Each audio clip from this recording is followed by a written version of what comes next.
Kyle, why do you talk about paradigm and belief system and the mindset so much? Because listen, guys, a lot of people are in a fear state.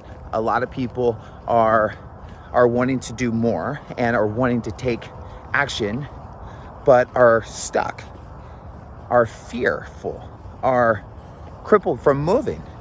And until we understand what is holding us back, we call it fear, or we call it habits, or we call it all of these other things.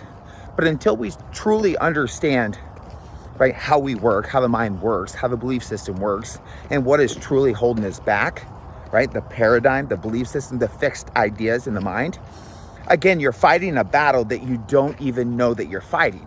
You're trying to change habits that you don't understand how to change and why they're there in the first place. Listen, you cannot change something that you don't understand.